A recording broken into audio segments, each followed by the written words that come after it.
Rogue Radio. Now available on Mixcloud at mixcloud.com/Rogue Country. Keep it rogue. How's it going, guys? Welcome to another episode of Into the Van. I'm Mike West. How have you been?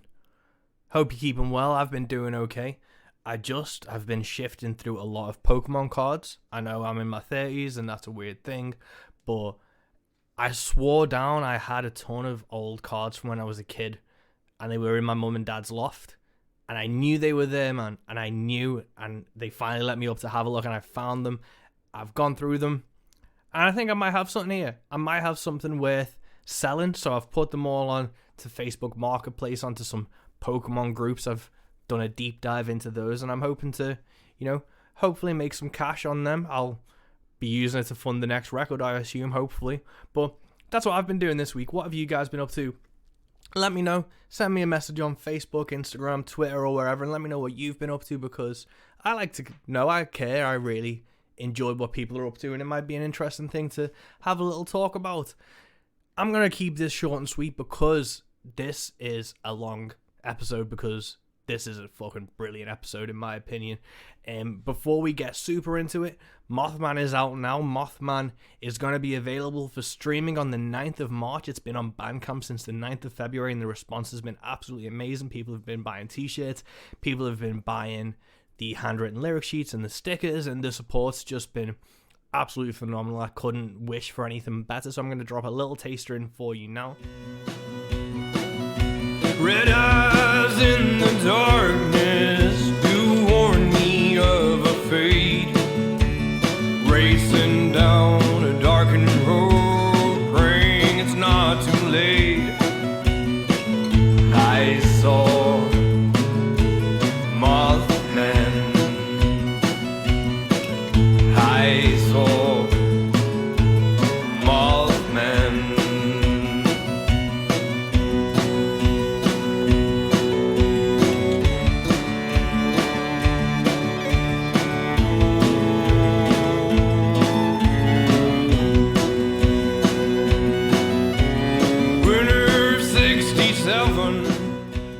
And if you dig it, it's available on Bandcamp right now, and it's going to be on all streaming services from the 9th of March, which is 2 days after this podcast is released.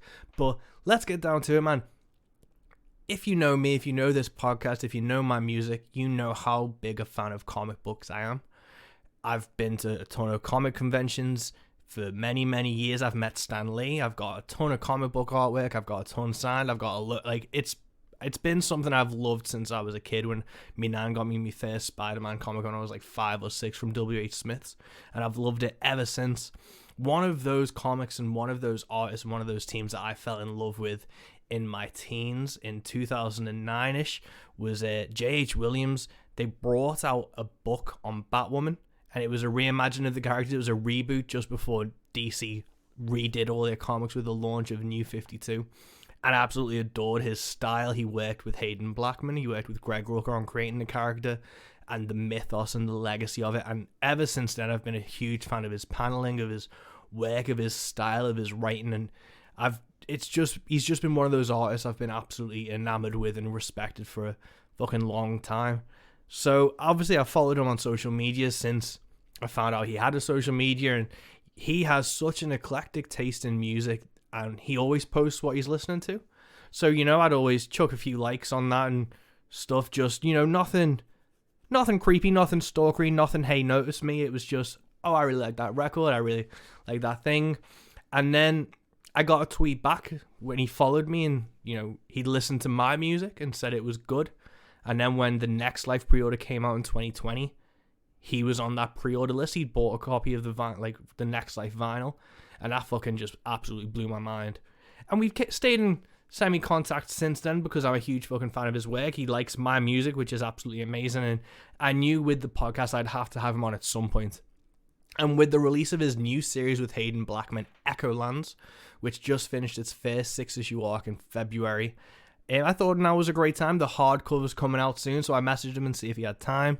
It took a bit of scheduling and stuff, but he's on. But Echolands is this phenomenal take on the fairy tale world, and it's just an insane a way to approach the medium. Everyone thinks comic books is superheroes and it has to be a certain way and look a certain way.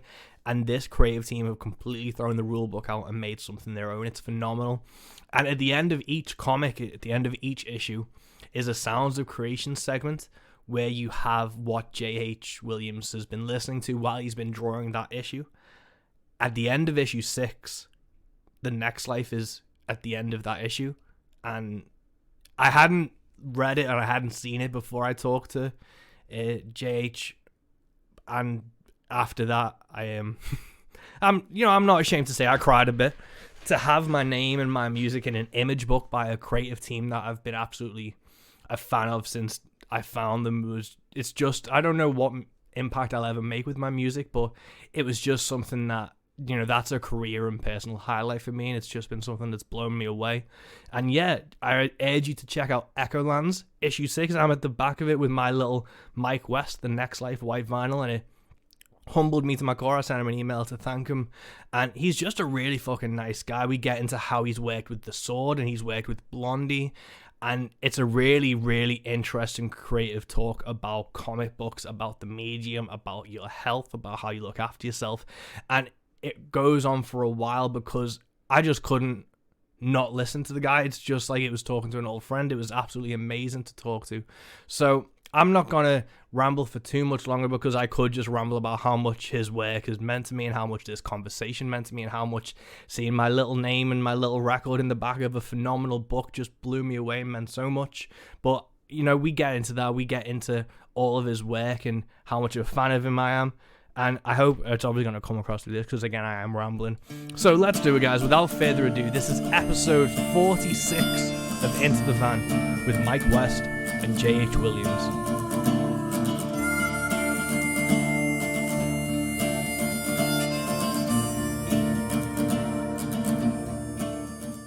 In terms of your creation and stuff, do you try and set time aside as almost like a 9 to 5 for your routine, or is it kind of ad hoc when you have the time in between your life? I try to keep it pretty regimented, but that can be difficult sometimes because life stuff comes up and you're like, oh, okay, well, so much for my work hours today, and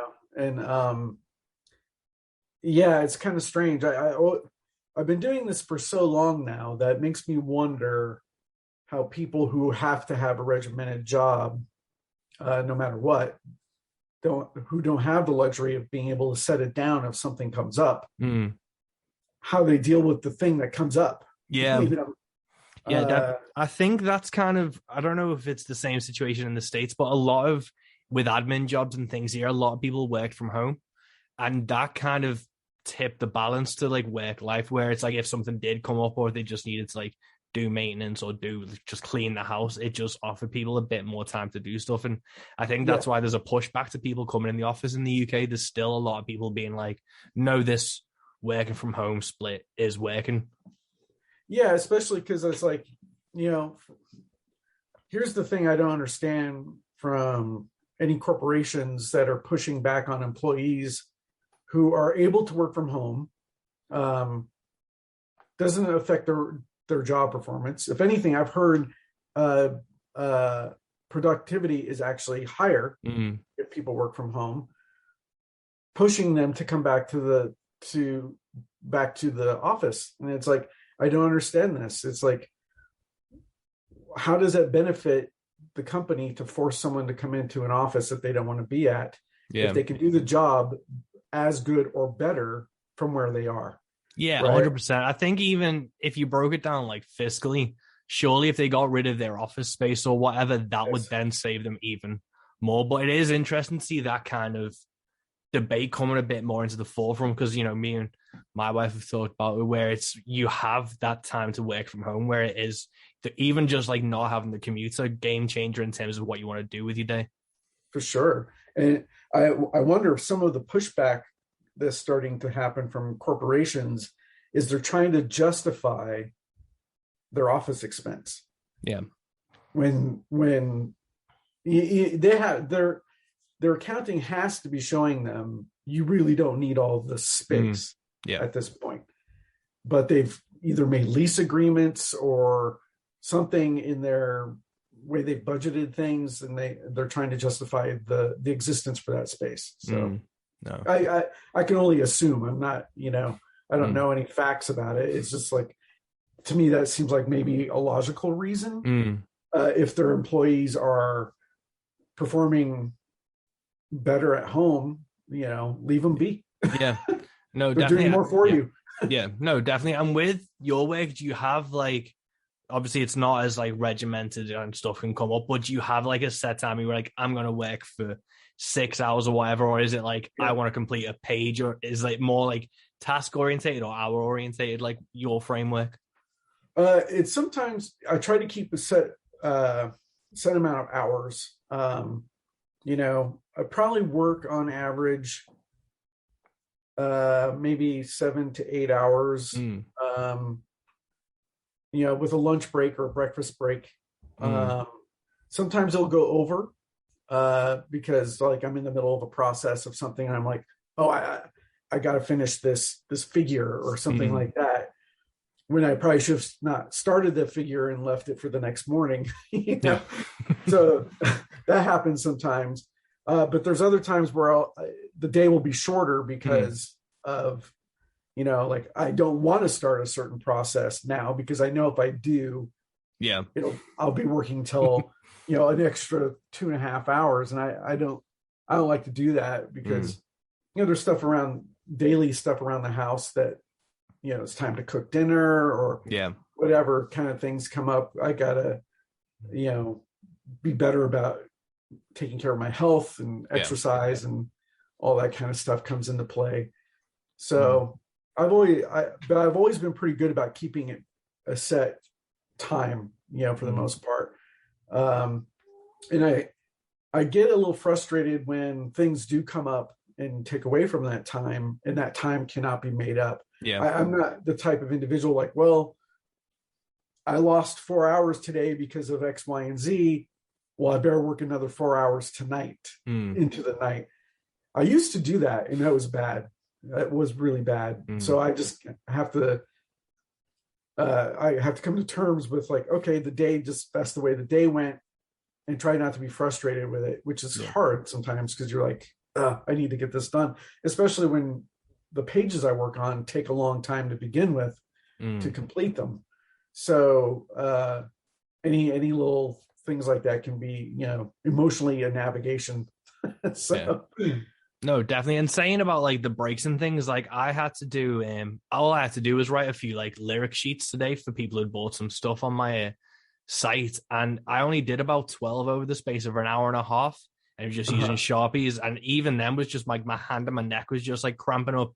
Do you have to like stretch regularly and get away from your desk and stuff? Because I've seen the pages you fucking do, man. Like that's a lot of detail and a lot of time. Do you have to take regular breaks to stretch your neck and just click everything out of place? Yeah, I mean, it helps that, I take a snack break or breakfast break. Lately, though, I've been pretty bad about getting to work right away. So I end up, maybe watching some news items or something like that while drinking some coffee. And then I'll come in here for maybe an hour, and then we'll have a breakfast break after that. So I have like little breaks here and there, and I do, stretch my hand out a lot. I find I don't get that much neck strain and stuff. I don't know if it's because I've been doing it for so long that my body's used to what it requires for the day. But by the end of the day, there's times where, I have to really massage my hand really well because it's gotten sore or whatever.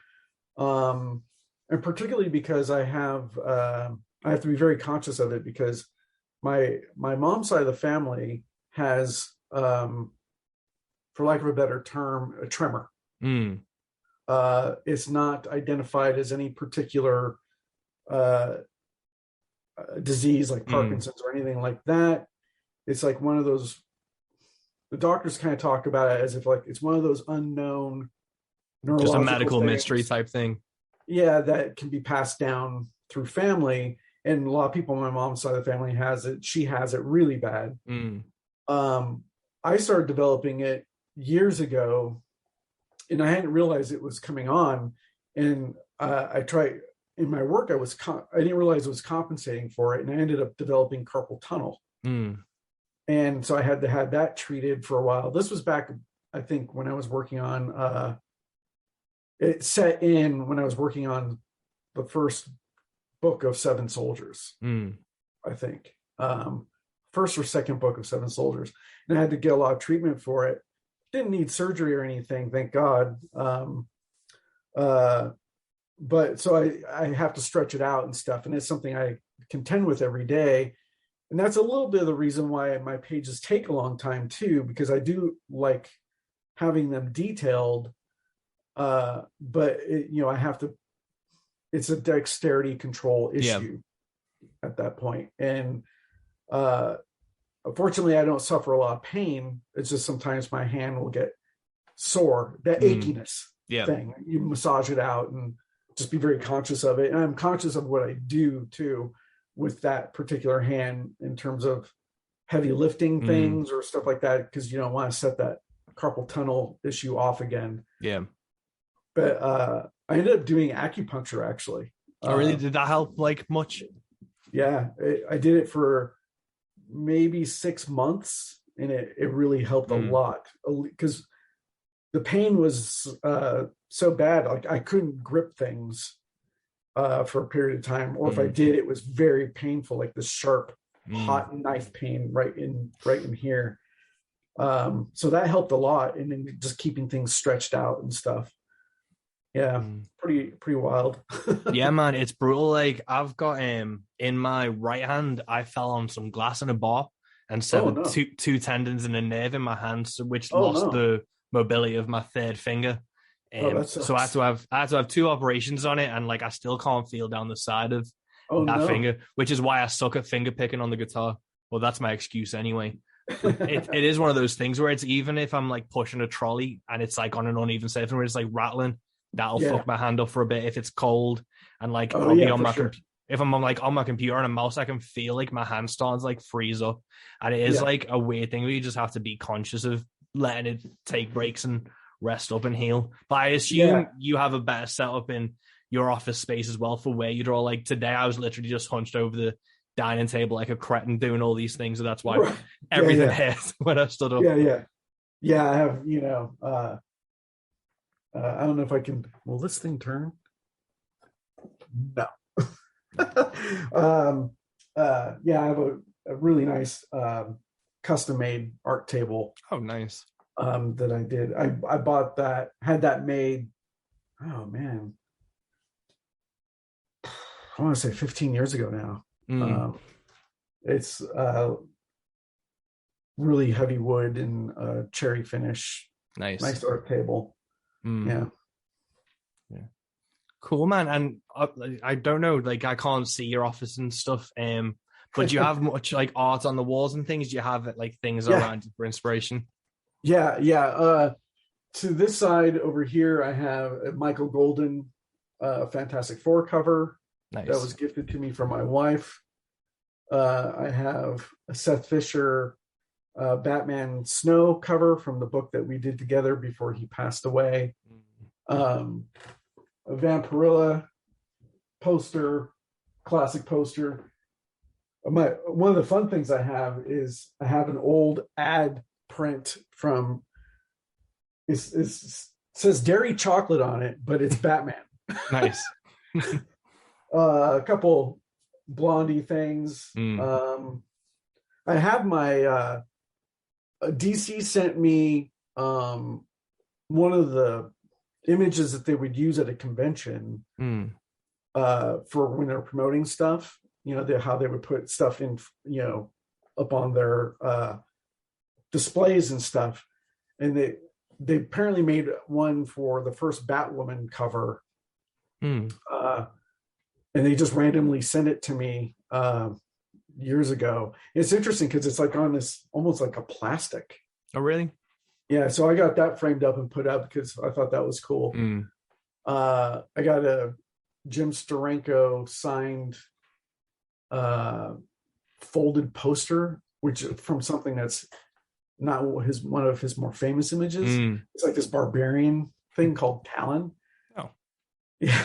And I think the first time I met him, he had one of those at his table, and I'm like, it was hardly, he was asking hardly anything for it. I'm like, I'll take it. I'm excited to. And then I have framed up my copies of my Sword album cover and the Blondie album cover that I did.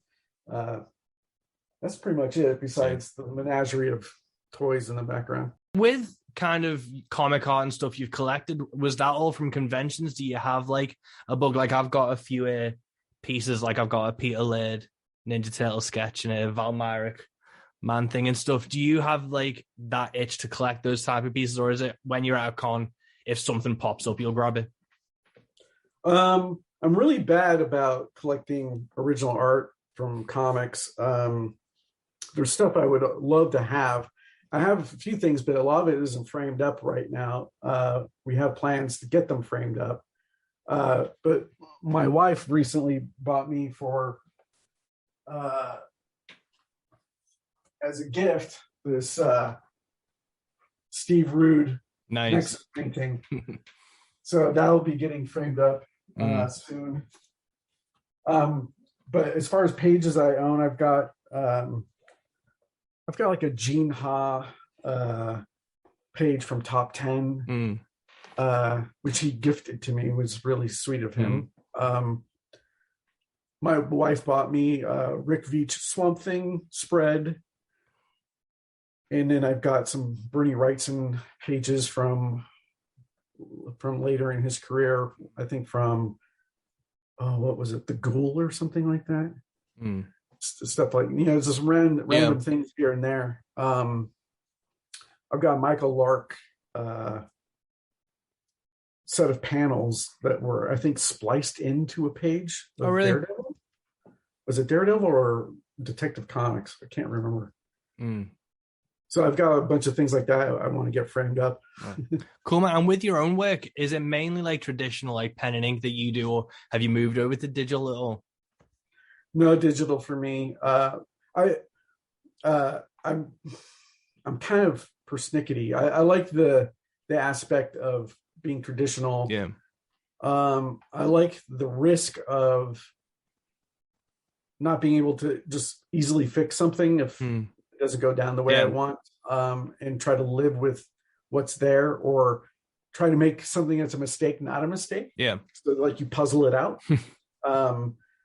Also, I think because of the thing I was telling you about with the dexterity issues, I don't know if it would work as well digitally. Yeah. I think I'd have a hard time navigating the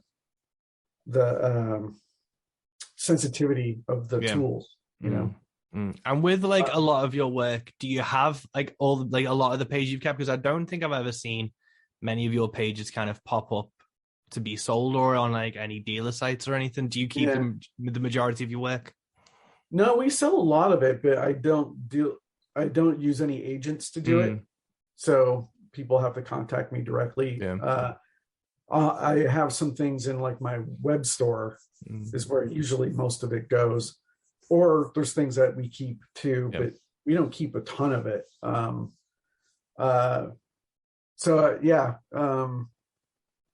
that's the other cool thing about doing it traditionally, is that one of a kind artifact aspect, that even if I don't own it and someone else does, it's like this one of a kind artifact that exists out there in the world. There's something I appreciate about that aspect. Yeah. All right, I'm on. And obviously you mentioned working with like the Sword and Blondie. How did those kind of projects come around to do music, like artwork for music and bands? Well, it was something I was always kind of fascinated with. As you know, from previous conversations, I'm a big music fan, and I had done a little bit of things here and there with Danzig, some comics things for him here and there. And that sort of got me thinking like, it'd be cool to do art for musicians. And the Blondie thing happened kind of in it was a really weird way. So me, my wife, our friends from Isotope in San Francisco, which is a great comic shop, and our friend Victor, who's friends with them, we're all Blondie fans. So I get this random text from James Syme at the Isotope saying, "Hey, Blondie's going to be playing, just north of here, and they have VIP tickets. We meet and greet tickets." He's like, we all should go. This is when we lived in California, and we lived about 2.5 hours from San Francisco at the time, and they were playing at a place just north of San Francisco. And so we thought about it, like, oh, that'd be so cool. And so we went in and did it. It was expensive to do, but we decided to do it. And I thought that was, I keep getting a telemarketer call.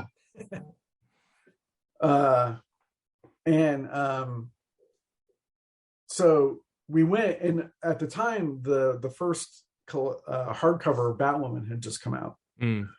And so I'm like, I'm going to bring this because we're going to have this meet and greet, and I'm going to, hand them a copy of the book. So they, hey, this is what I do. Hope you like it. And so it was interesting. The first, the meet and greet happens before the show. And we're nervous. The band is clearly like, oh, we're meeting a bunch of strangers. This is awkward. I could barely speak. And I gave them the book, and then they did, the obligatory photo taken and all that stuff. And then we were escorted out for the show to start. But as we were walking out, Debbie Harry was in the side room. And my wife saw her with the book open, and she was looking at it and pointing it to somebody and saying, that's, they just gave this to us, check this out. And so that was cool. So at least I knew it was being looked at, right? So we go to the show. The show is fantastic, of course. We check out the merch booth after the show, and we're talking a little bit with the opening band who was there, and they were signing their CD. And they're like, you guys have VIP tickets. What are you doing out here? And we're like, oh, well, the meet and greet was before the show. And they're like, no, come on. And so they took us backstage, and we're hanging out there in their whatever the lounge room is back there. And there's some other people who clearly are friends of the band, people they're hanging around. So a bunch of people are there. The band's not out. And then they finally start to come out, and Chris Stein sees us and makes a beeline right for us. And he's like, man, that book, that is something else. That is a hell of a book. And just was, talking to us a little bit. And James Syme, he's so funny. He's like, Chris, this guy here, he's like, you got to know what he does. And he goes, he's like, he's super talented comic book artist, well regarded.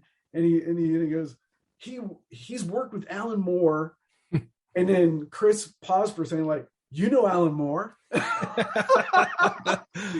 And so that sort of kind of pivoted the conversation in a weird way, surprising way. And I get awkward in social situations, particularly if I'm, see a possible opportunity to try something, to work with somebody I hadn't worked with before, whatever.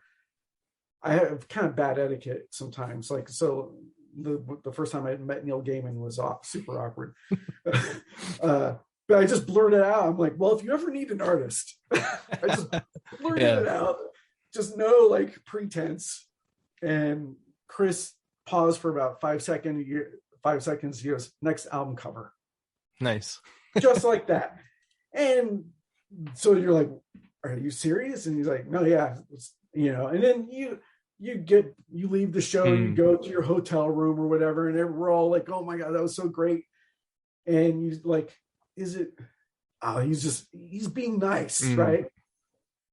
by the time we left to head back home, he'd already left the message on my phone. Nice. No way. And in that time frame was like, I didn't realize who you were. I looked you up, and he's like, and he's apologizing to me because he didn't know who I was. And I'm like, you're fucking Chris Stein. And that's how that whole thing started. So he was deadly serious. Yeah. And then they were just about to release Panic of Girls. And they did an edition of Panic of Girls that came with like a special magazine and a deluxe version of the CD. And in the magazine, they put Batwoman art and announcing I was going to do the next album cover right in there. I'm like, so yeah. And that's how that got started. And that turned into a long process because Blondie takes their time. Yeah. A lot of time between albums sometimes. So I got that job. And then randomly with the Sword, I just got an email out of the blue for that from their business manager saying, hey, the Sword guys love your work. Would you ever consider doing an album cover for them? And I was like, yes. So the timeline is funny because I got the Blondie gig first, the Sword gig second, the Sword gig album cover comes out first, then the Blondie cover. So yeah. And then I've done a little bit of work with Jerry Other from Misfits. Probably will be doing more with him. Just did another thing for Blondie, and then another band. I don't know how much of that stuff I can say publicly yet. But I love that whole idea of working with musicians because I love music so much, and it also broadens my horizons creatively to try to do things that are not comics, Yeah. Do you approach it differently? Because I can imagine with comics, it's especially with creative stuff like Echolands, you can have like this specific vision and you don't really need to appease anyone except like yourselves. But when it's working with a musician, was there a lot of like concept sketching or drafting? Like I've just had a Mothman single come out and I was working quite a lot with the artist at the very first stages to just get the first look right with like what we wanted to do. Was that kind of process with those type of musician projects? Surprisingly, relatively simple, actually. The Blondie thing was kind of surprising because, here's this legendary band. I mean, like worldwide legendary band, right? Super iconic, one of the most influential bands to ever come along. And so I was super nervous. For one, I was a huge Blondie fan to begin with since childhood. So the whole prospect of even talking to them on the phone, like I saved Chris Stein's voicemail on my voicemail forever because it's just so surreal of an experience for me. But when it came time to talk about the album, they sent me demos, and so I listened to them, and I always confer with my wife a lot about ideas, particularly if I'm unsure of something. And so we both were listening to songs and trying to get a feel for it, and it had this particular kind of interesting quality. And so we wanted to think of ideas that fit the feel of the music, but yet be something unique. And so I ended up getting on the phone with Chris and Debbie to talk to them a little bit about the ideas, and they were just sort of like, yeah, sure, whatever you want to do. Very hands off. It was very strange, which in some ways made me even a little bit more nervous because it's like, well, what if they hate the final product? But along the way, it ended up being such an interesting back and forth conversation, not on the visuals, but on just the whole thought process behind the album, to where Chris Stein actually was like, hey, I'm trying to think of some, album titles, They hadn't even named the album, because that's one of the things I wanted to know before I actually did anything. And we went through a list of names between me, him, and my wife, and they ended up settling on a name that we thought of.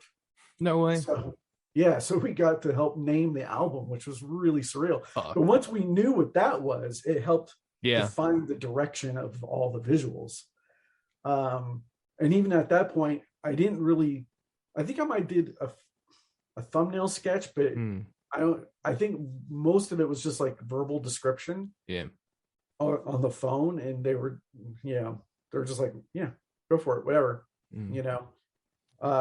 And then when I had it all done, the package design done for the LP, CD, deluxe CD, so there was like 3 different variations of the packaging, and each one of them has something kind of different about them. And I sent them all the files. Man, that was a seriously nerve-wracking day, because it's like I sent them all the files, and then it's crickets. No, didn't hear from them till the end of the day, and I finally get a phone call from Chris, oddly enough, while I was at the local comic shop, and he's like, "No, it's great, love it, love everything about it. Debbie thinks it's one of the best album cover art we've had." Amazing. Yeah. That was the Sword Guys. I was in close communication with JD, the singer. It was much more of a conceptual conversation. So I would send them compositional sketches based on the conversation we had, but it was a lot of, they were highly receptive to what I wanted to do. Yeah. They just wanted to make sure they understood it, I guess. And a lot of the concepts I came up with were based on conversations I had with him about what does he feel like the album is about. Yeah. Lyrics are about that kind of thing. And we stumbled on his whole idea of what the word apocryphon means, and that led to a conversation about the alphabet of desire, which is a magical practice where you come up with some sort of mantra or a want, something you need fulfilled, and you write a sentence that represents that. You take the first letter of each word and make a sigil out of those letters, and then you meditate on it, and you can either destroy it at that point and let it go. That's a personal decision if you want to do that or not. And he loved that idea, the whole notion of that. And so we used that as a premise for the sigils that represent each song. And then I had each member of the band come up with their own mantra of desire, whatever that is. Tell me what the letters are, don't tell me the sentence. So it's personal to them. And I created a sigil for each one of them. And then JD came up with something for the album. So there's an album sigil that I have no idea what that means at all. Yeah. No way. Yeah. So that sort of thing wouldn't have happened without having those, conversations. I love that, Yeah. That's so cool. Is there any like bucket list bands or anyone that you'd like consider like working with that would be like the ultimate dream if you got to do some album artwork for them? Oh man, that's a loaded question. As far as like a current artist that's doing lots of new work, it'd be amazing to work with somebody like John Batiste. That would be brilliant. His album that came out this last year was probably the best album all year for sure. I mean, it deserved every award it's up for. Older bands, classic bands are still around. This is a pipe dream because I don't think it would ever happen, primarily because the way the band operates now, but the Sisters of Mercy. That'd be cool. Yeah, that'd be incredible. Fields of the Nephilim would be incredible, but I think they kind of do all their own visuals, possibly. Fields. Those are two bands that had a huge impact on on my life. So that would be pretty incredible. But yeah, I'd be open to anything. At one point I actually got an email from Wu-Tang Clan wanting to do something, and then it just, I don't know what happened there. It just sort of like, I got the message and we talked a little, like I sent a reply back and it just like evaporated. You know? And then they moved on to just making that one solid gold record for yeah. I think. Yeah. They were like, what if we just did gold? Yeah. But yeah, I'd be open to working with any number of bands for sure. Yeah. You know, it's hard to pinpoint who you'd be more excited over. Yeah. Other than maybe someone you grew up with. Yeah. You know? So. Yeah. But touching on what you were talking about, the Blondie meet and greet, one thing I've kind of wondered about comic artists like yourself and stuff, if you do comic conventions and things, I always thought comic conventions were a bit of a weird place for artists and things, because if you're a comic artist or a writer, you aren't really necessarily an extroverted person. You aren't used to wanting to, you know, meet a ton of people, especially strangers at like any point in time. Are lots those of social anxiety stuff? Are those difficult situations? Because it is one of those things where if you're locked in a room for 6 hours a day working on comics and things, you are in your own kind of space and world, and then you're thrust into, you know, if it's San Diego convention or a comic convention with thousands of people, are those like not necessarily just like highly stressful things, even though they are, you know, great and positive things you can get out of them? Are those situations that you do kind of get anxious about? Yeah, I do. You know, I feel like I have social anxiety issues a lot, but over the course of doing conventions, I guess because I did a lot of conventions before my career was something to talk about. So I was used to that sort of parameter of, you know, talking to fans and stuff. But that dynamic changed a little bit the more my career grew.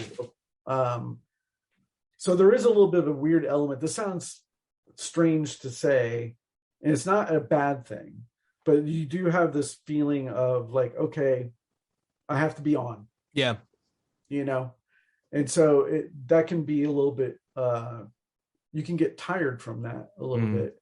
It's not, I'm not, you know, trying to say it's a negative thing that to be on. Yeah.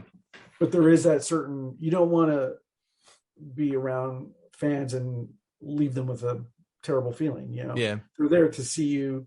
They want to have a good experience, and you want to feel like you've given them worthy of your time and their time at this, you know, both.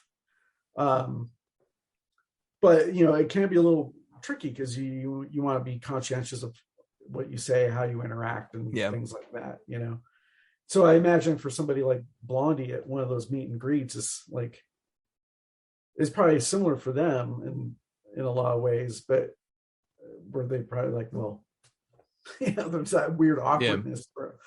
I think the thing I'm happiest the most with that, how that whole thing came out, besides doing the artwork, is the fact how incredibly receptive they are. Particularly Chris is so receptive. You know, we quickly fell into what feels like a friendship. Yeah. You know, I can text him randomly and we talk, you know, randomly that way. If they're in town, I get to go see them, hang out for a while, you know, that kind of thing. So they're extremely down to earth. So I think they, you know, they probably feel like, you know, like a comic artist does at a convention where, you know, like you want to be able to relax and just be yourself. That, you know, and it's good if you can get to know people in a way that allows you to do that, to kind of take that edge off a little of the situation. Yeah, no, definitely. Because I've been to like conventions around the UK and stuff, and I've had some interactions with like artists and writers, and they've not been the best. They've been either a bit short or stuff. And it's one of those things where I start like, well, it's not their job to do this. And it's the same thing with if you go to a Comic-Con and there's like celebrities there, or it's like they still have their own shit to deal with. They still have their own anxieties and issues to Yes. get through. So Yeah. you could have caught them on a bad day. You could just be catching them where they've been drained. If it's like the second or Yes. third day of a convention, it's like there's only so much gas in the tank. Yeah. I'm sure there's been instances where someone walked away feeling like I wasn't as interactive with them as they would have liked. I'm sure there's been instances like that. And a lot of times it depends on what point of the convention too. Yeah. Like if it's a long convention and you're day 3 or 4, it's hard to have the brain power to hold a better conversation to somebody, it's tough. So like, at cons, a lot of people want sketches and stuff. I quickly got to a point where I'm like, okay, I'm only going to do 1 or 2 sketches a day, not a little bit nicer piece than the fast thing, primarily because I wanted to be able to slow things down for people who come up to the table. So I'm not just like constantly, face down and ignoring them. I can just take it easy and try to give them some attention because they've come to see you, So. Have you done any conventions in the UK? No. Because I was thinking, I've gone to conventions since like 2012. Yeah. Yeah, I did some signings, but I don't think I've actually done a proper convention in the UK. I've gotten some invites, but it's always the worst time. Yeah. It's like I turned down a lot of invites because of timing. For one, conventions are hard to do. Yeah. Just in general.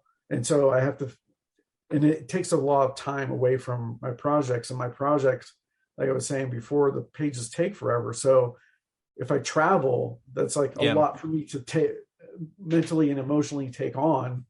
Like, oh, that's time away from my project and that kind of thing.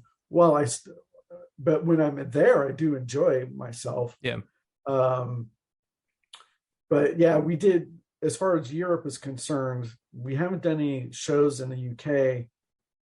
We did do Spain, and we did Belgium and France. And then from there, I think part of that trip, we went up and did some store signings in the UK.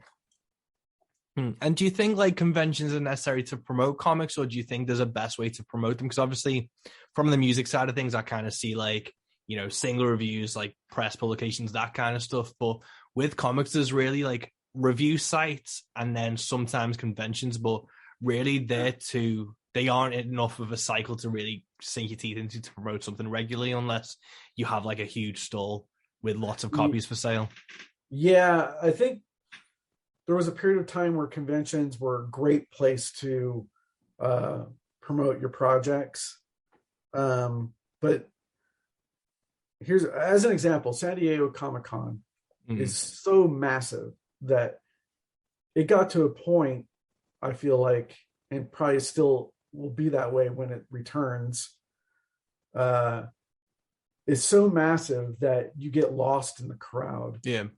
Of announcements and this and that. As an example, when Salmon Overture was announced at the convention, it had all this press.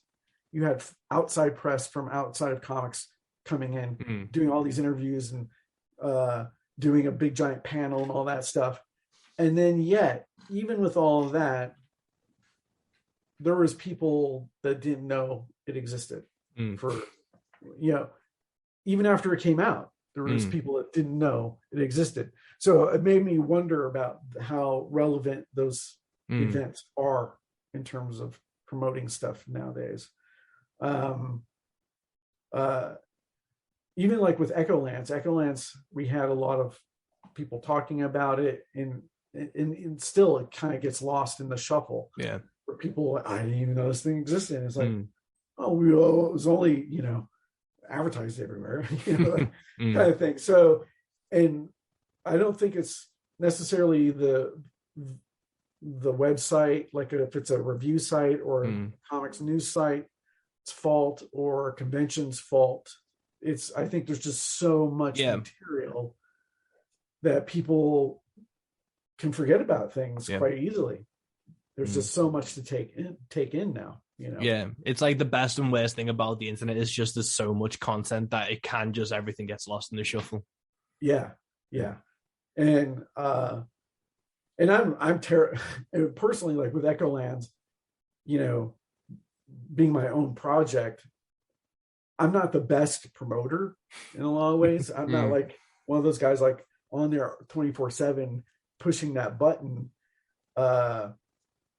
For one, I don't know how some of those guys do it in the first place. I'm like, how are you getting the work done? But I just don't have that brain, I guess, to be constantly in promotion mode. Yeah. I'm like, just so it's like you have that to contend with too, you know. How good are you at being the guy selling your wares, you know? Yeah. But then that comes down to the same thing where it's like, can you be on all the time? Because then that's just going to be another drain on yourself, especially if you're in the middle of a project and creating. You don't want to be burning yourself out on Twitter when you've got your actual creative shit to deal with. Yeah. So like, that's a really good point. So like when Echolands was about to hit the shelves, you know, I was doing tons of interviews for the promotion of it. So, you know, a lot of it set up through Image or myself. And it's interesting because that little period of time, you don't get to get much work done. Yeah. It just, so it actually ate away at the production schedule, doing that sort of stuff. So any of that sort of, that's the thing, is like that the promotion stuff is work. Yeah. You know, and it's hard for that to not interfere with what actually needs to get done. Because at the end of the day, what anyone actually cares about is the end result. They want to have that book in their hands, you know? Yeah. And when you're an artist like me, that takes a long time, that can be hard to navigate. And, you know, I've, you know, the last couple months I've had to, you know, tell myself it's sort of a little out of my control. Yeah. You know, so like we'll have a publishing gap between issues 6 and 7 of Echolands. I don't know how long that gap is going to be yet because I'm still on issue 7. And so it's like one of those things. Me and my wife had talked about it, and she's, you know, because I get stressed about that dynamic, and she's like, well, is there anything you can really do about it? I'm like, no. And she's like, okay. Yeah. It's just, you know, the readership has to either accept it or they don't. Yeah. You know, what can you do? Yeah. You know, yeah. I think that's one of the good things about Image I've always found is they do have those breaks and people do kind of accept them. It was the same thing with like Saga's come back, and that had quite a long break. And 3.5 years or something like that. Yeah. And the cliffhanger it fucking left it on. Oh, right. Because I've been behind, like I'm behind on pretty much all of my comic reading, and I buy the Saga hardcovers. So I managed to avoid all spoilers, and I got like the second or third, I think it was the second hardcover, and it ends on that.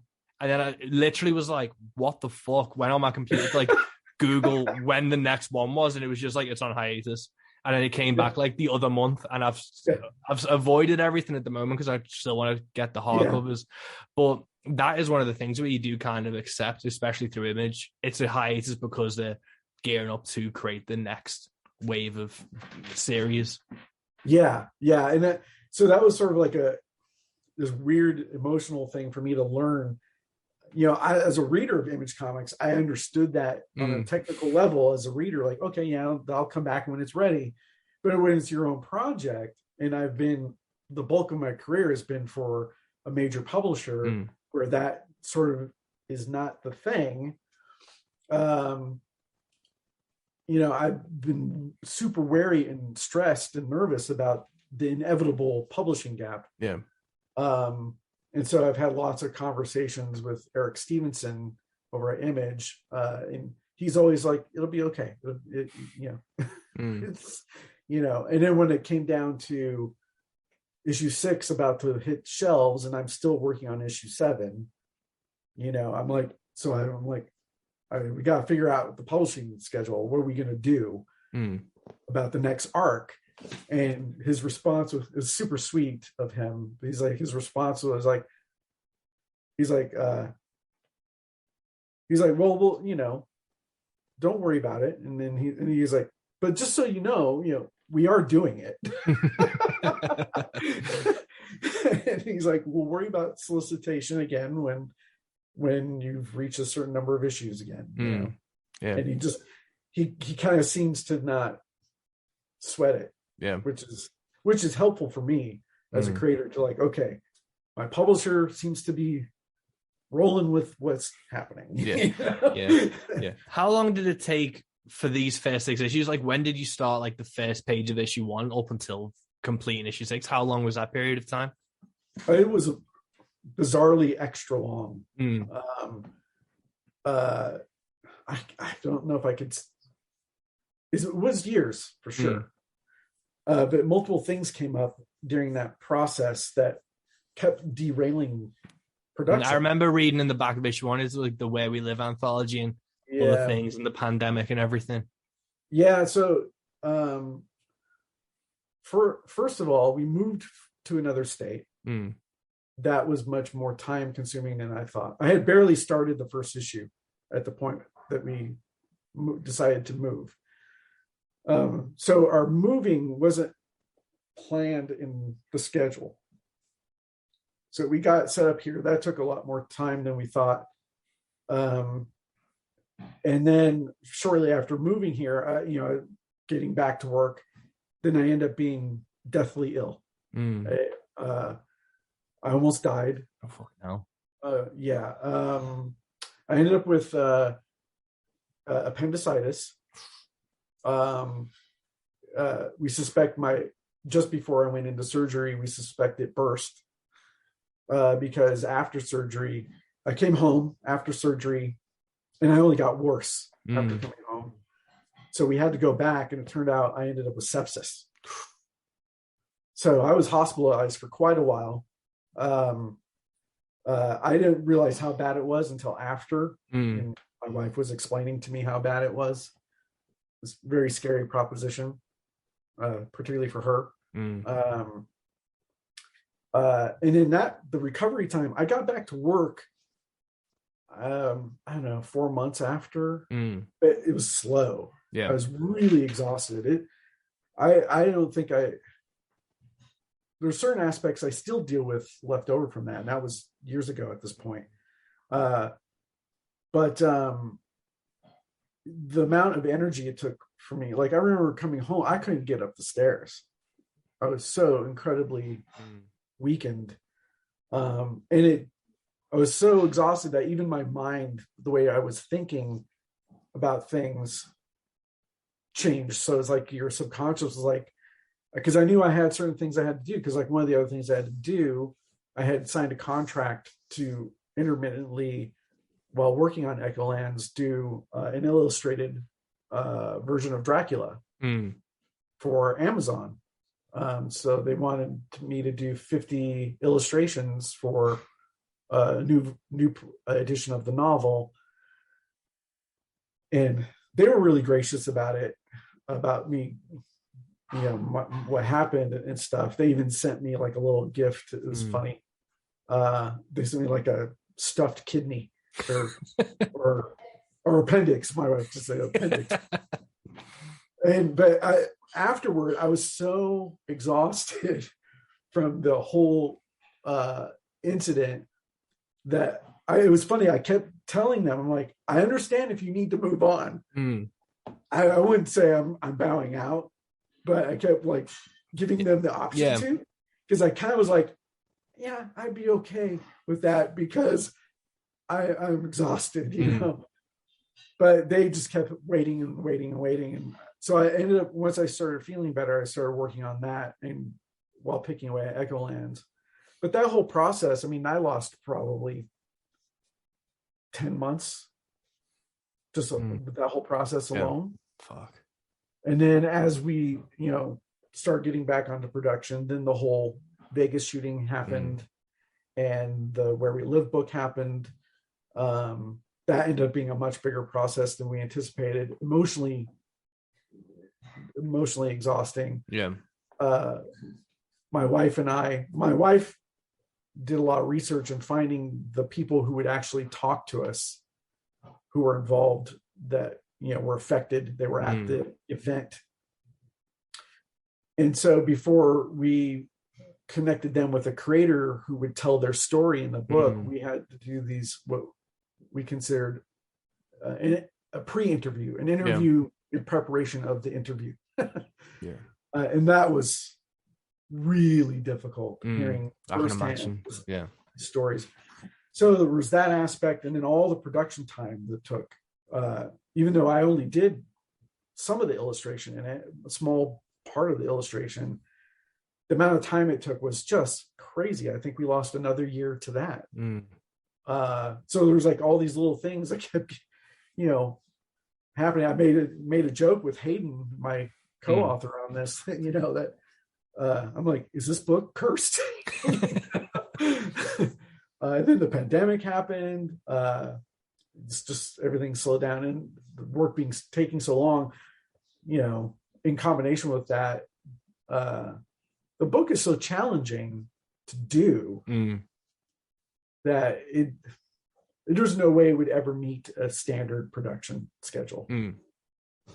The whole thing is a learning curve, and in some ways it's a learning curve all the way through. So at the beginning, I thought the pages, I can do these pages in the same amount of time I would spend on, Batman or Sandman pages.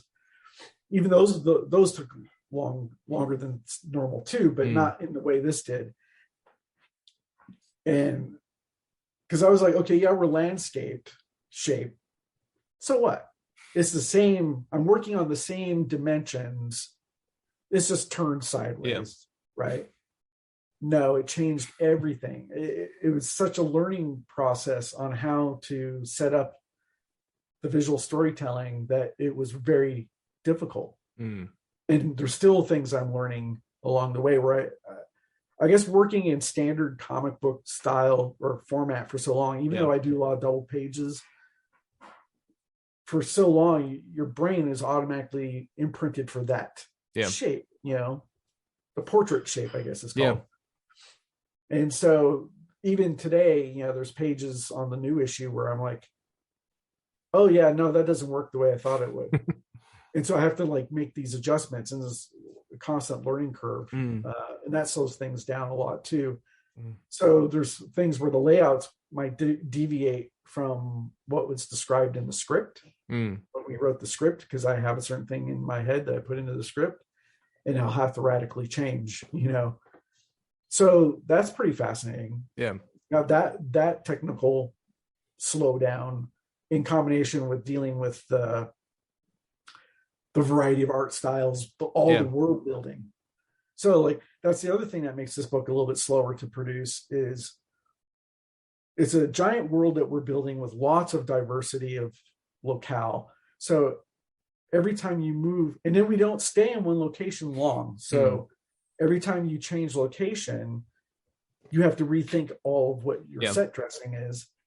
But because we're not in location very long, you cannot flub any opportunity to sell the environment.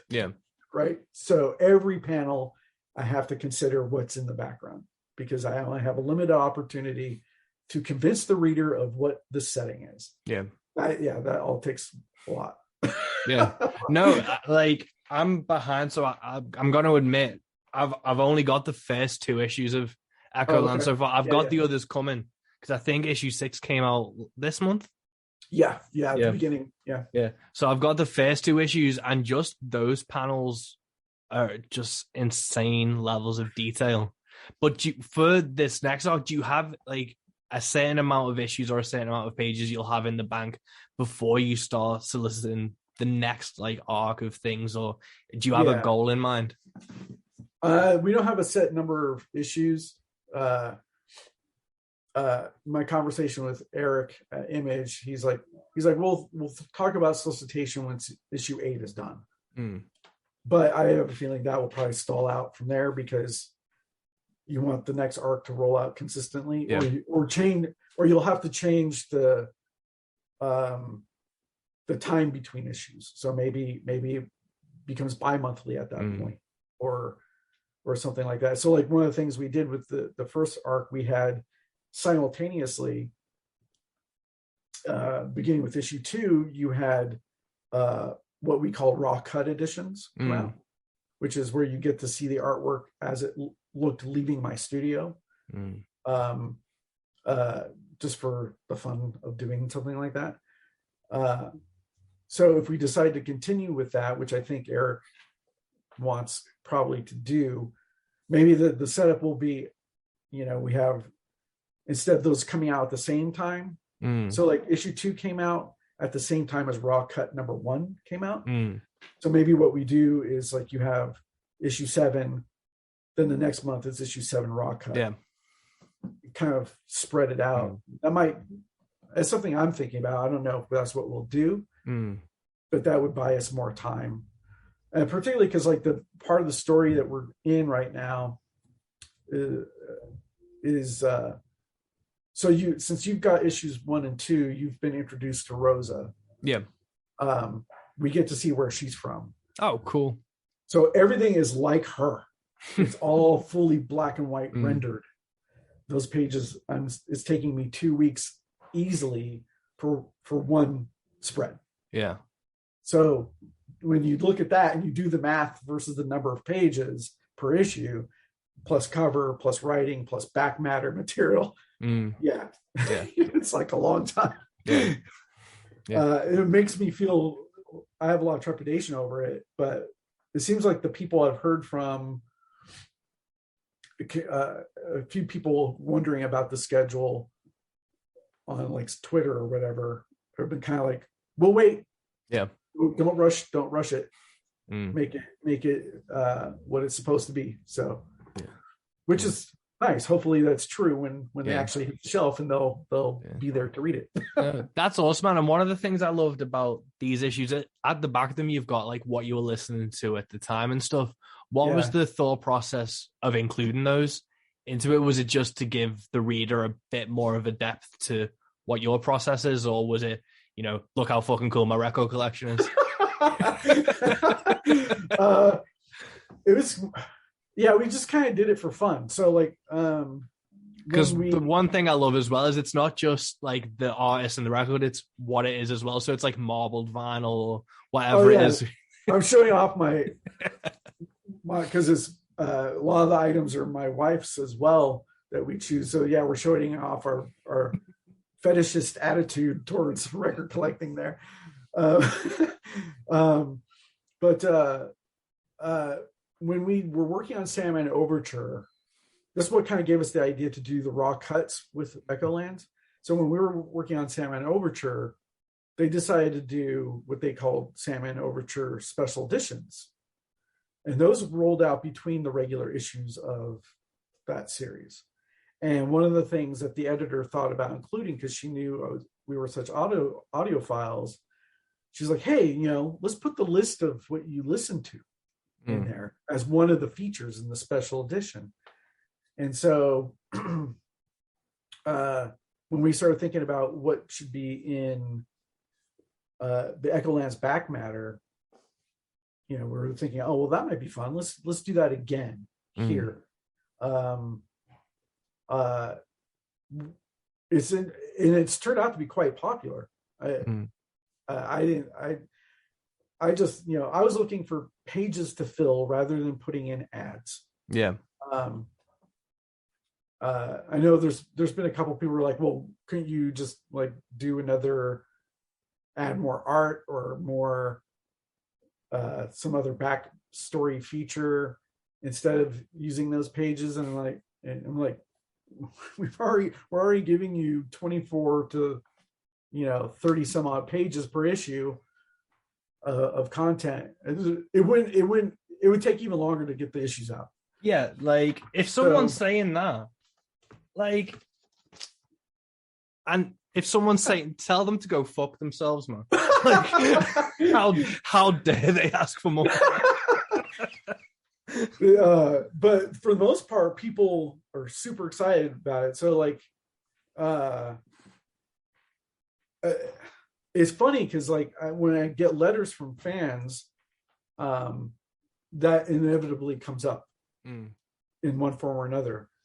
Some people are like, oh, I don't know why that's there, but most people, I'd say 80 to 90% of them love that feature.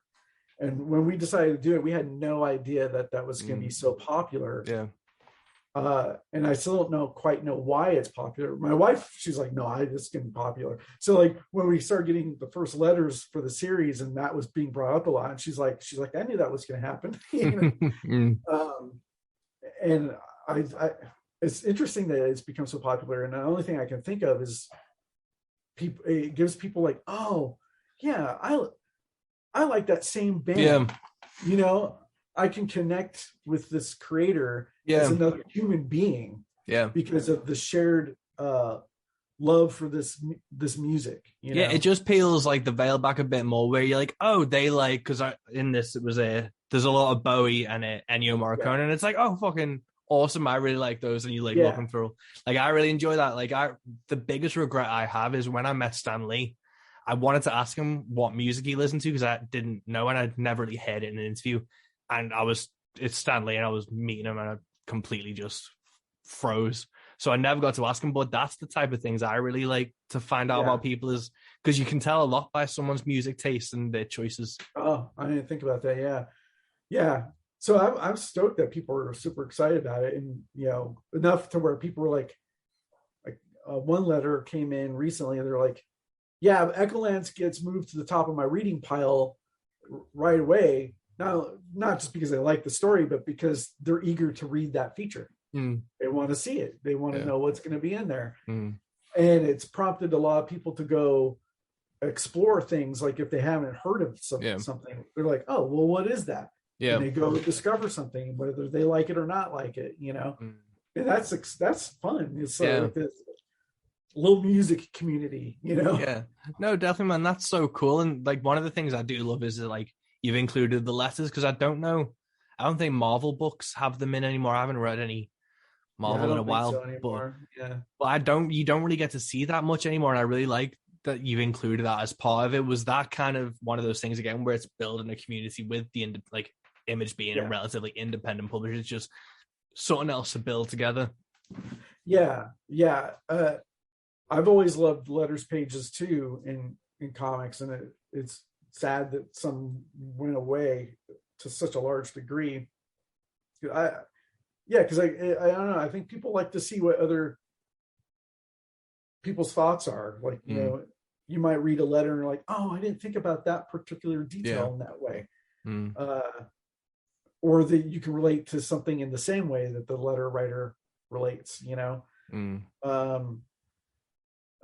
So yeah, I was really eager to have a letters page, but at the same time, it does make things a little daunting, because you're like, well, are we going to get letters? Yeah. You know? We don't get as many letters as I would like. And I don't know, we have gotten quite a few from people who are like, oh, this is the first time I've written a letter to a book. So I think maybe because letters pages aren't so common anymore. And so maybe some people are like maybe nervous to send off a letter, or they don't want to, they like the book, but they don't feel like they need to comment about it. So there's occasion where we'll have, you know, multiple letters printed, you know, consecutive issues by the same person because they write consistently. You know, we've had a few people that, you know, write each time. And so which is fantastic. I love that. It inspires them to keep writing to us. But yeah, it'd be great to have more letters for sure. And did you ever send in any letters when you were reading books, like when you were younger and columns were still a thing? Yeah, I think I did. I can't remember to where, but I think it was probably to a Marvel comic when I was little. I don't know if it got there. You know? The cool thing about the letters page is that we've heard from a couple people who haven't written a letter to a comic in, you know, according to them, decades. And they're like, oh, they see a letters page, they like the material, and it has inspired them to write a letter, and they haven't written a letter to a comic in forever, for a long time. That is super cool. I love that. Yeah. No, that's what, because I wrote a letter to, in the UK, they did like a reprinting of like a ton of Marvel comics. So they always used to do like a Spider-Man one where they'd have like a few issues of like the Jay Straczynski Romita run. And they brought out one which was half Daredevil, half Hulk. And it was like the Mighty World of Marvel was like the reprint of it. And I was collecting them when I was like 10 or 11, and I wrote in, not knowing that these are reprints of Frank Miller's run from like the 80s. Oh, yeah, so I had no idea. I thought this was like fresh shit. And I remember it's awful, like looking back on it, but I was a dumb kid. But I was like writing and being like, I really hope Daredevil and Elektra work out. And I look back and I've still got that comic with like my little letter in the back from when I was like 11, and it's like, but I just, it's cool. But I just love those letter columns, and like you see, George R.R. Martin wrote into a Fantastic Four, and I've seen that shared around the internet where he wrote to like the Fantastic Four, which is just awesome. But I do love those letter columns, and that's what I really enjoyed about this. Was it's like there's so much extra that's not necessarily just like artwork and about the story, but about world building and community building. Yeah, I mean, because I don't know why letters pages went away to begin with, other than maybe it became a time management issue in terms of the production time for comics. If that had a role to do with it, or they needed to cut it because they needed to have an ad to help pay for the comic's existence. But there's something that's really nice about the whole idea of, people being inspired by something like that to where they write, and I think it promotes the health of the book. Even if the sales are not so great, it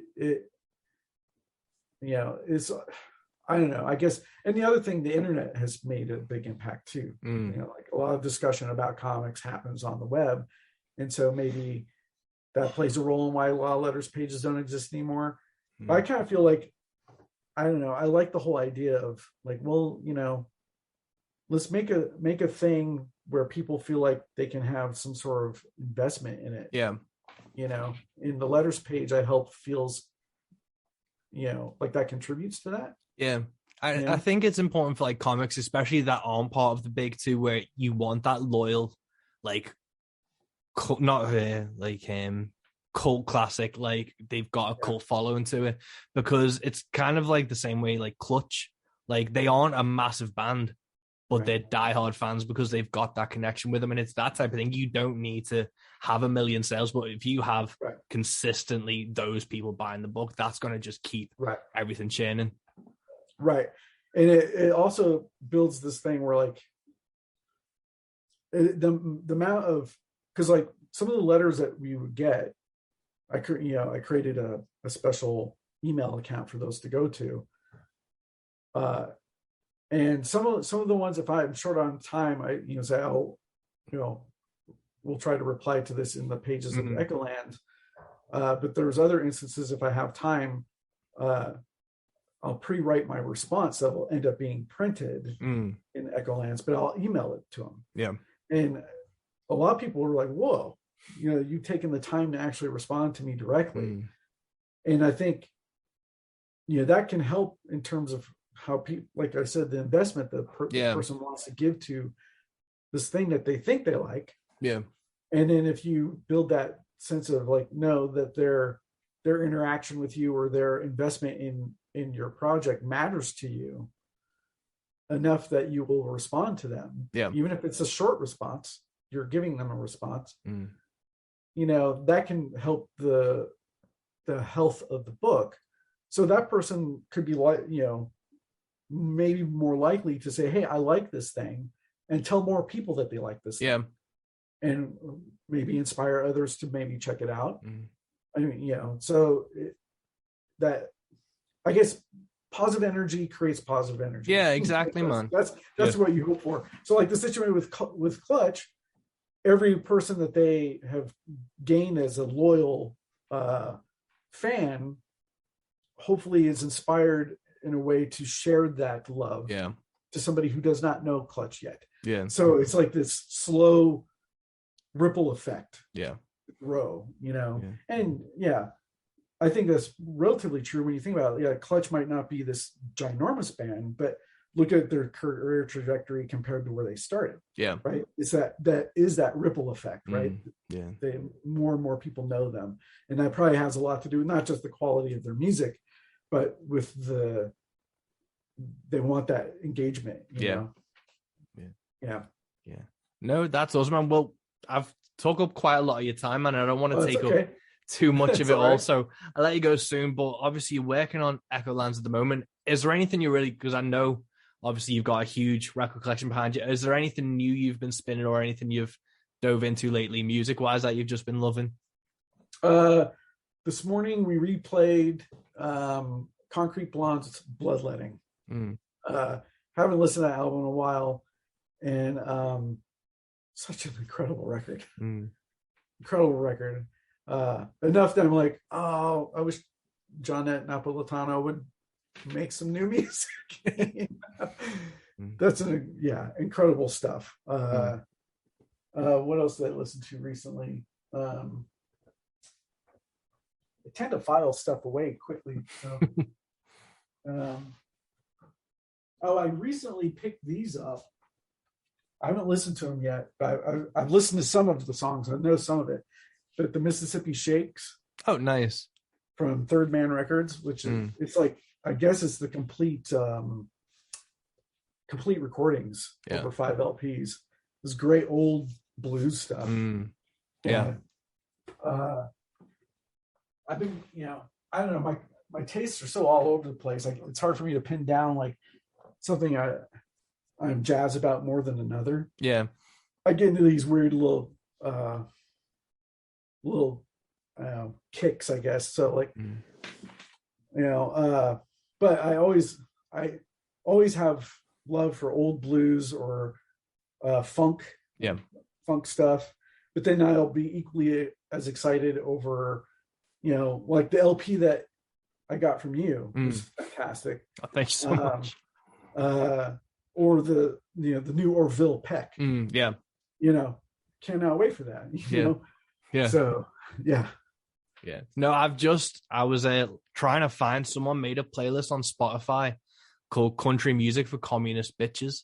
And I found it because obviously I have my artist profile on Spotify and you can see what playlists you can't even add it to. And I got added to an Orville Peck like fans playlist, and then it was me on this kind of playlist. Orville Peck was on that, and I was like, if I can find out who put that playlist together, I want to send them a t-shirt because it made my week. I bet. But that's awesome. But with such a diverse like genre hopping style that you have, what was the first genre that you sunk your teeth into that you really like loved? The first genre that this probably will make you laugh. But the first records I ever bought with my own money was Blondie. It was, I want to say it was the Atomic single. It was probably the first thing I bought. I think it was Atomic. But I liked, at that period, I liked them, I liked things like early Human League or early Gary Newman or the first couple LPs from A Flock of Seagulls, actually. But then after that, I got into like really deeply into goth. So I'm an old goth. So I was heavily into, and what started it for me actually was the discovery of the Sisters of Mercy and Bauhaus, of course. But I think it was really the Sisters of Mercy. So like my trajectory for that was the first LP I got that would be considered a goth record was the first Mission LP, God's Own Medicine. And I fell in love with that. I was like, whoa, what is this? And at the time I was like a big fan of David Bowie too. But I noticed that I gravitated to a lot of the stuff from Bowie where he's saying in a baritone. For some reason, that tone of voice really resonated with me. I don't know why. Still can't say why. It just stirs me inside,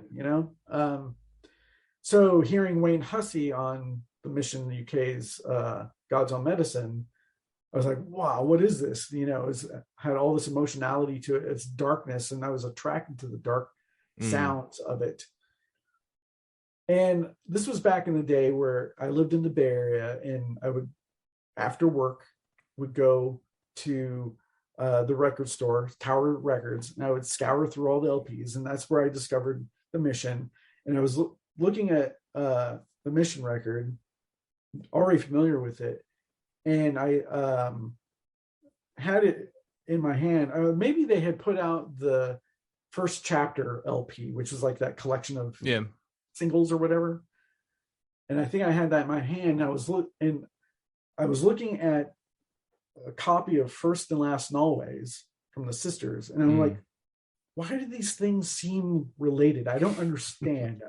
I couldn't figure it out, other than Wayne Hussey's name was on there for that first Sisters LP, and I'm like, trying to wrap my head around it. And I ended up asking one of the people working there, I'm like, hey, do you know anything about this record?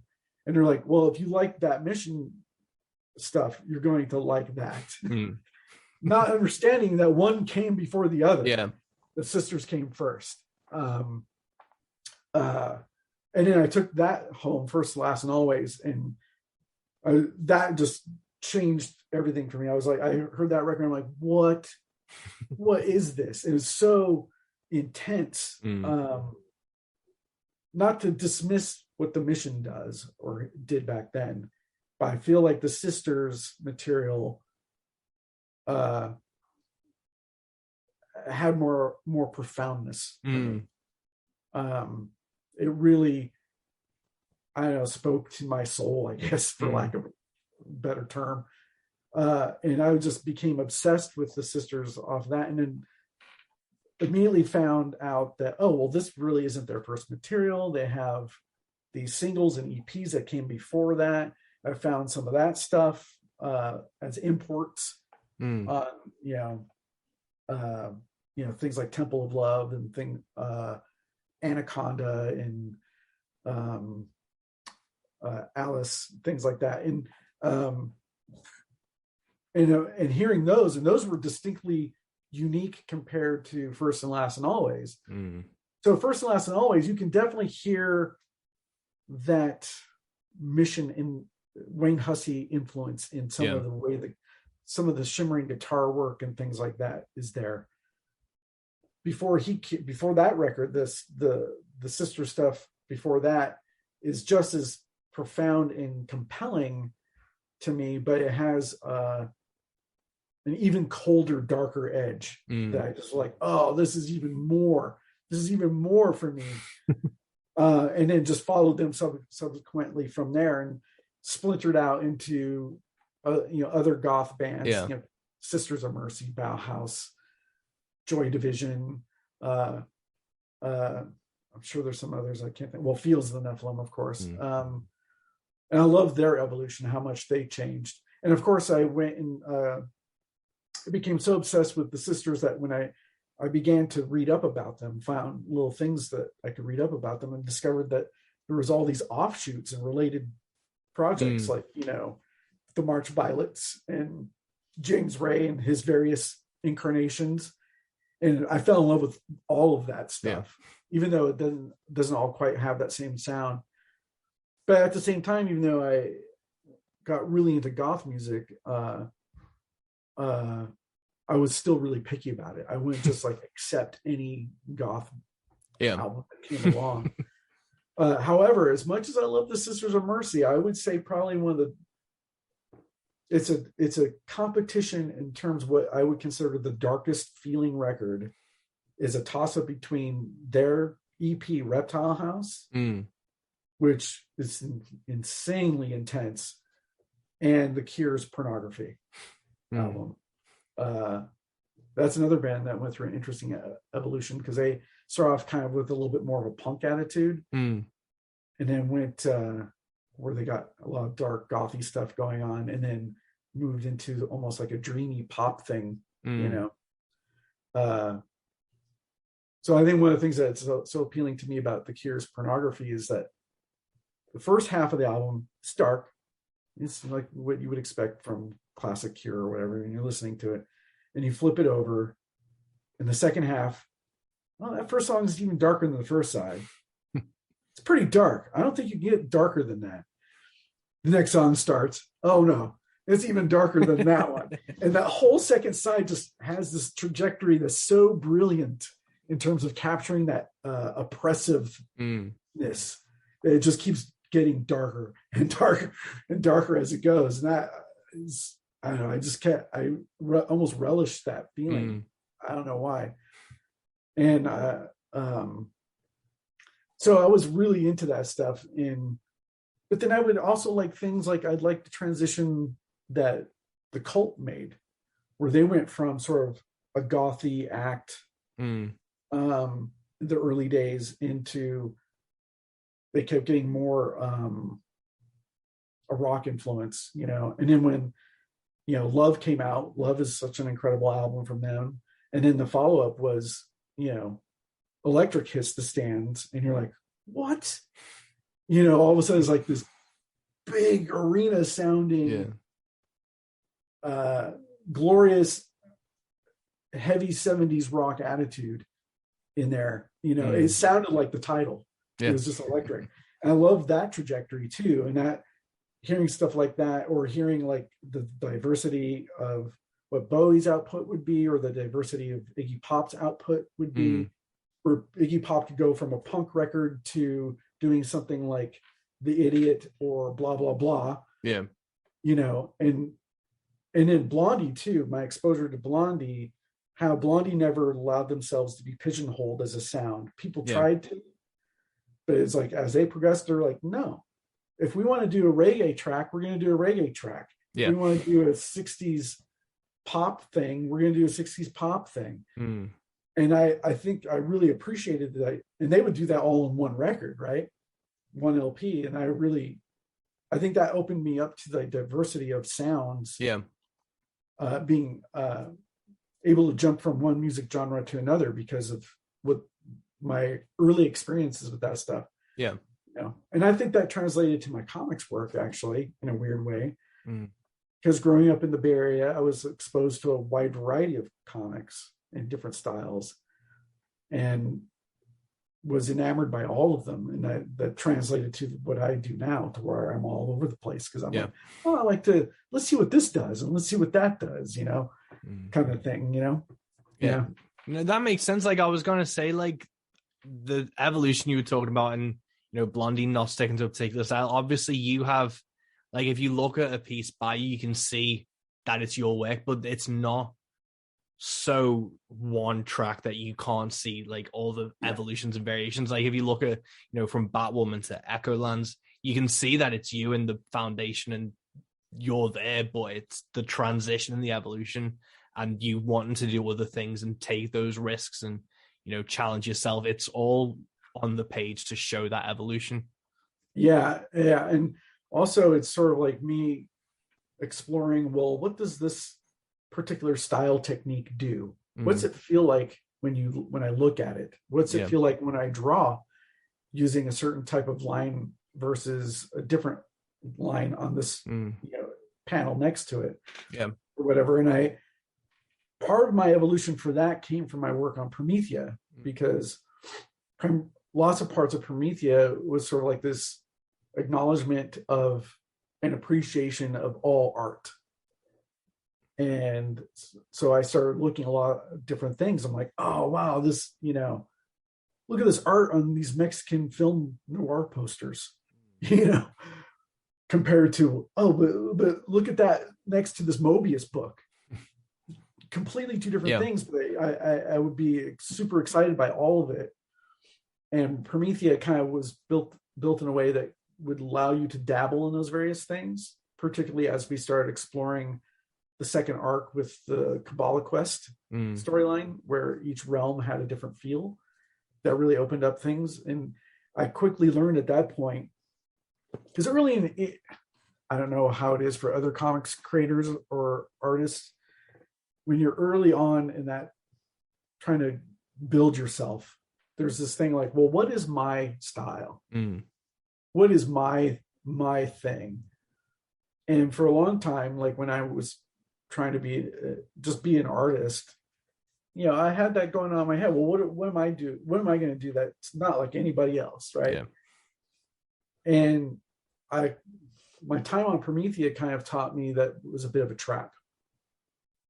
And my time on Promethea, because we would research various types of art. So, some are way older than comics for sure. That I was like, okay, anything I do has already been done stylistically. I cannot bring anything new in terms of a style no one has seen before. That just is nonsense. It doesn't exist. So I might as well look at what all these styles that are before me that I love so much and see what I can learn from them. Yeah. By toying with what they do and incorporating it in a way that might not be expected. And so Promethea brought that. I explored more of it on the subsequent projects like Seven Soldiers and Batwoman and Desolation Jones and Salmon Overture. It just kept propelling that. And so I guess if I could say I have my style is the exploration of styles. Yeah. And how do I make them, what do I do with them that maybe is a commentary of the style, or that style that I chose is a commentary on what the story is doing. That sort of stuff. And I think one of the things that holds it together is my exploration of panel design holds it together, and the underpinnings of all of that stuff is still my sensibility of construction. The way I set up a panel, or all that is still under there, even if I'm dabbling with a European quality line work on this shot or whatever. And I feel like it's such a big, vast world of art that's already existed that I just look at what I do career-wise is just one big long learning experience that will never end. That's I think is the best way to do it, because obviously I'm a huge fan of your work and how you describe it and how you talk passionate about it. It is, if you're trying to be a creative person, or if you are a creative person, finding your voice doesn't necessarily mean you get to find it on the first album or the first book you do. It's each one is just the chapter or the verse of what your voice is, and then it's only when you really look back, it's like, oh, that's what my style is at that point, but that doesn't mean it's gonna be that for going forward. Right. And there's things that I was exposed to as a kid, like I think somebody ended up asking me, oh, you must have been, is Jim Starlin's work an influence on your work? And I think at the time that I loved Jim Starlin for sure, loved it growing up, one some of my favorite stuff, but I never considered it an influence on my work until someone asked me. And I'm like, oh yeah, that makes sense. I went back and looked at different pages that he did, and I'm like, oh yeah, I see the correlation. Something he maybe did with a layout was interesting or whatever like that. And a lot of those things I was exposed to as a kid that I don't necessarily fully recall a specific page is sort of like this weird subconscious imprinting that sort of regurgitates itself out in the creative process. Is it same probably that way for you with music too, I imagine? Yeah, definitely. Like sometimes, like I remember when I was in my first band and it was like you are trying to work on what you're doing. I always kind of fell in the trap of listening to the same genre I was playing in. And it got to the point where I'd go to practice and show a new song to the other guitarist, and he could basically tell me what Metallica album I'd listened to that week. And it's one of those things where it's just like you don't realize how much you're absorbing Yes. subconsciously. And it's the same type of thing now where I'm trying to write something and I can kind of see who I've kind of been influenced by or who I've stolen that from. Because it's in the latest single I've released. I directly quote Public Enemy because I'm just a huge fan of that. And I always had their Man Plans, God Laughs track has just been like, I'm a huge fan of that song. And I included Man Plans, God Laughs in this single because it was just in me. It's just one of those phrases I've used for so long that it was part of my vocabulary of explaining stuff. Yeah. And it's just, you don't realize until you actually sit down. And if I'm writing a song or I'm working on something, it's like, oh, that's from that. But then it's twisted in a way that it's not really recognizable until you go back and look at it and go, oh, it's from that thing. Yeah. Sort of that, for lack of a better term, a remix of thought. Yeah. You know? Yeah. So it's like, you know, I think it's interesting because there's a tendency to some degree of some people, but I think this is sort of disappearing over time, but there's a tendency to like, oh, well, you know, we can see the influence on whatever. So, what's wrong with you? You know what I mean? Kind of, but now I think we're evolving to a time where, because we're in such a mishmash world where you have access to just about anything all at once, that something like in my wife thinks it's a little funny because I've gotten obsessed with a lot of old music, and here I was like this goth guy that she met me, you know, but here I'm going back to like, you know, oh man, this LP from 1969. Listen to this. This was happening in 1969. But for me, it's like that was recorded in 1969, but I haven't heard it until now. Yeah. For me, it's right now. And I think there's a lot of that going on in all kinds of creative mediums where it's like this mishmash of creativity. And so hopefully that little bit of an attitude like, oh, well, you know, why are you drawing like so-and-so, or why is your song sound like so-and-so? Yeah.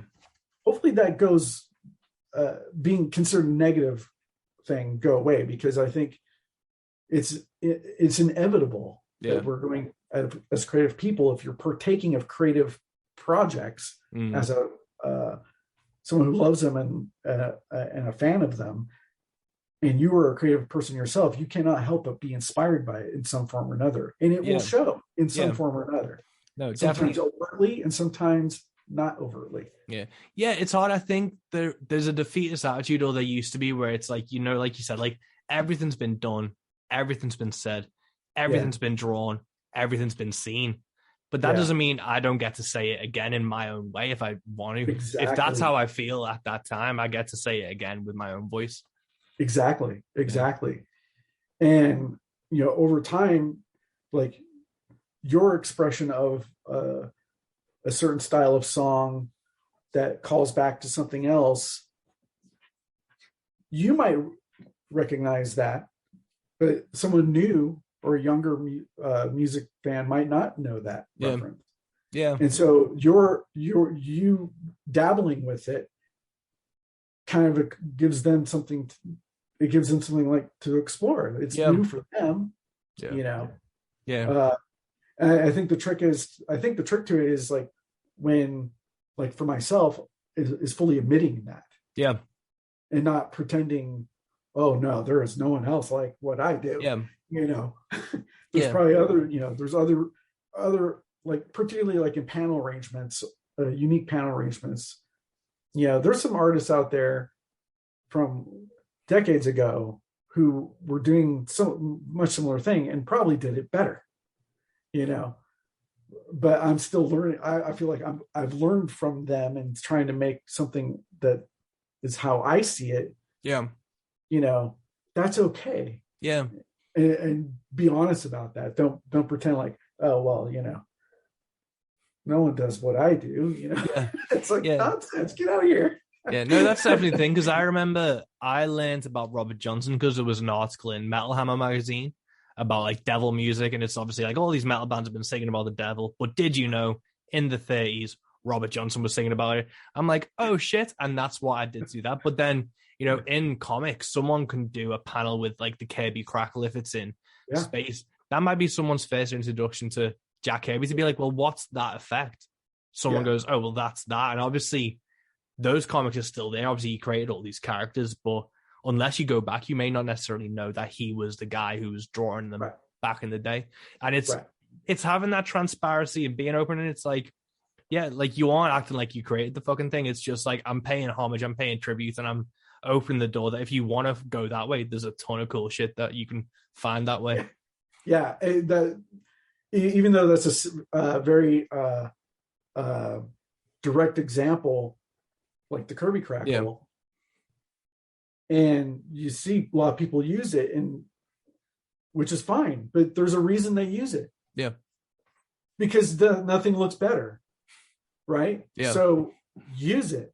And I find myself gravitating to using Kirby Crackle energy here and there. You'll spot it as you go along Echolands here and there, because my feeling when I look at that stuff from him is like, yeah, that feels right. That feels like the energy that I can feel it. And so you want to, if you're trying to capture that same feeling, not just a style thing, but the feeling of you get, and you're trying to capture that, use it. Why wouldn't you? No one did it better.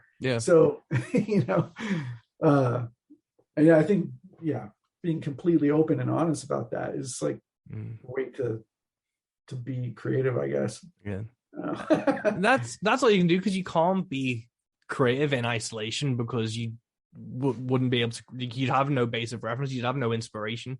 Like everything has to kind of feed into itself, and then hopefully you kind of regurgitate something that's an amalgamation and new and interesting, hopefully. And there's this thing, where something you might have thought of is similar to something that you haven't seen before. That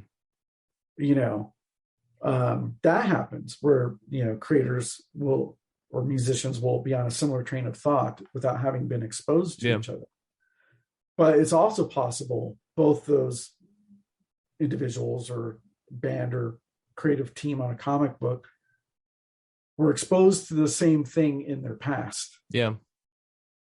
Even though, you know what I mean? So there's all these tangential connections that can happen too, or a similar train of thought or a similar idea. You see it in science fiction, right? You'll see science fiction authors who might not have ever read each other, but oh wow, well that's so similar to this mode of thinking over here, but doesn't mean one is wrong just because it came first or whatever, or came second after somebody else.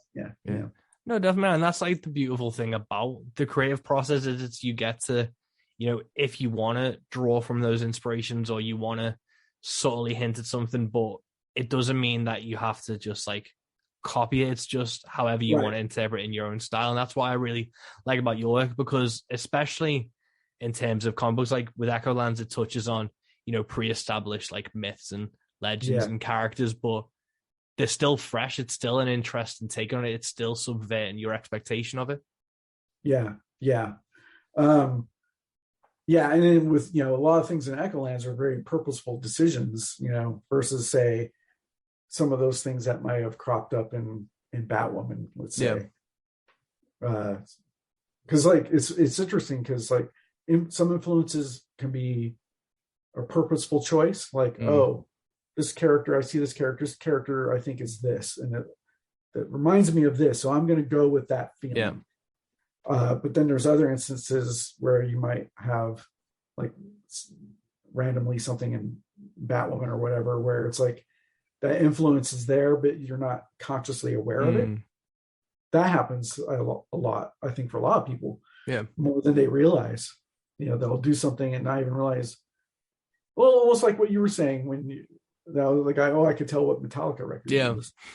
But you weren't conscious of it, and that's not a terrible thing either. It's just like you were inspired by that, and it's kind of feeding into your the energy that you're putting out. I think that's all.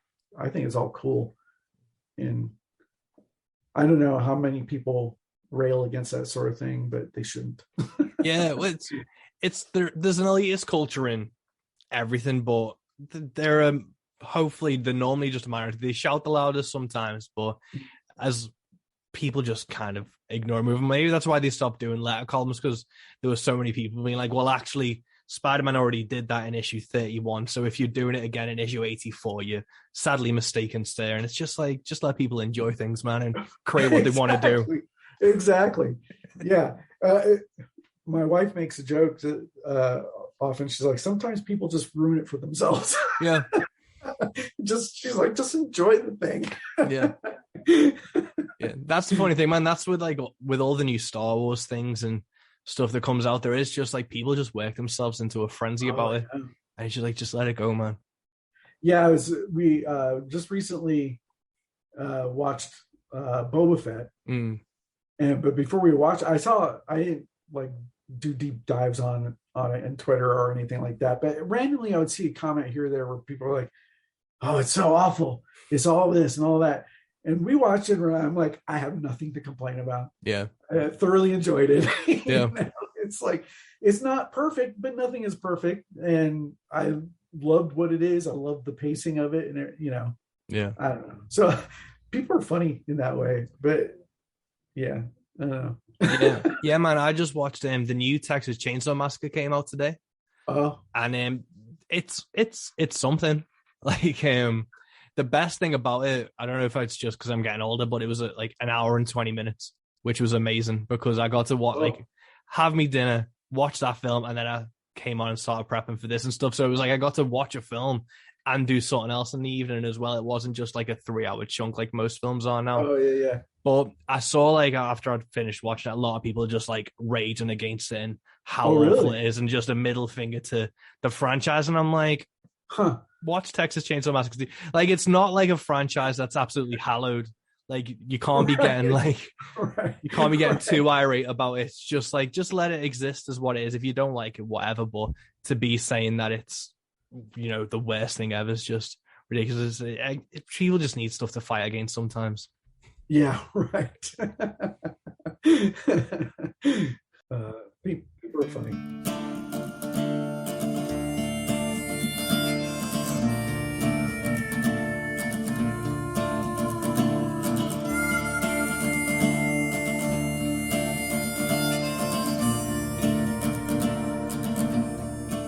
And there we have it, folks. That is episode 46 of Into the Van, Into the Bag. Please support the things you love. Go check out Echolands by J.H. Williams III and Hayden Blackman on Image Comics. It's fucking brilliant.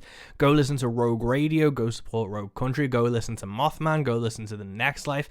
And, listen to things I'm not actively involved with, so, I don't seem to be as biased as I am.